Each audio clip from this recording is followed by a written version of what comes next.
मल्हार आणि गोटचा रॉकेट सर्जा.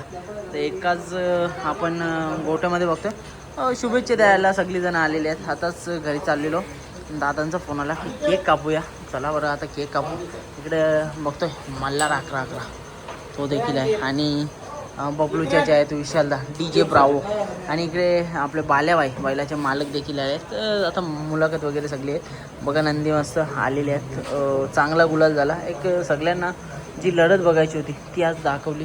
आणि 100% आपला भोटकरांचा रॉकेट छोटा सर्जा आनंदाचा क्षण आहे त्याच्यासाठी देखील.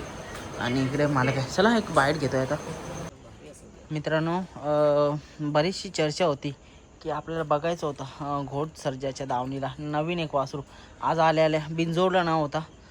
समोरच बघताय 25-26 बॉस. एक चांगली खरेदी. आणि कुठे ना कुठेतरी घोटच्या सर्जाचे काहीतरी गुण आहेत त्याच्यामध्ये, म्हणून आपल्याला हा घोटच्या सर्जाच्या दावणीला आपल्याला बघायला भेटतं बॉस. बघा जवळून दाखवतो बॉस कसा आहे. आणि मित्रांनो, आज दादांचा वाढदिवसानिमित्त एक चांगलं गिफ्ट दिलेलं आहे. आणि त्याचंच आता आपण केक कापणार थोड्याच वेळानंतर. समोरच बघताय बॉस. तिकडं पिंट्या बसलाय. आणि घरच्या गाडीचं एक नाव होतं 11,000वरती. आज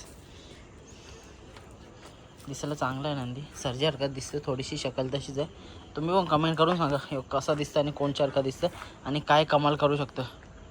मुंबई बिनजोडसाठी मला तर वाटतं एकदम चांगला नंदी आहे. आणि आदात वयापासून गोट सर्जासारखं गाजवायला सुरुवात करेल तो पण.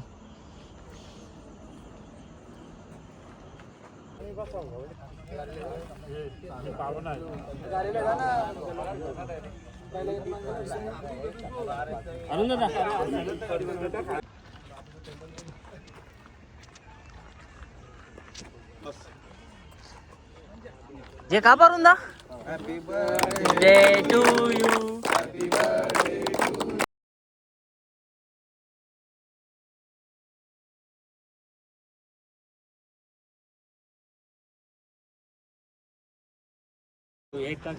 मित्रांनो, कुठून कुठेतरी सर्जाने आपल्या अरुण दादाला एक चांगलं गिफ्ट दिलेलं आहे. आणि सगळीजण एक आनंदाचा सण साजरा करताना, कारण का वाढदिवस आहे, वाढदिवसानिमित्त सगळीजण मित्रमंडळी येऊन अरुण दादाला शुभेच्छा देतात.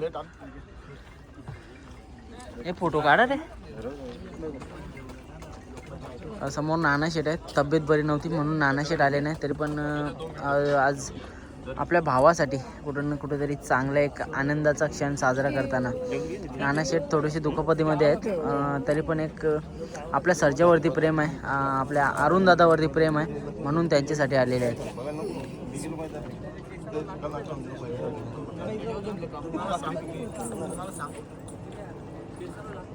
बाकी आपला विशाल दादा काय बाई, इकडे केक कापताना तुम्ही काम 25 केले. सकाळपासून जेवलो नव्हतो त्याच्यामुळे बबलू चाचाने जेवून नाही दिलं सकाळपासून. फोनावर फोन.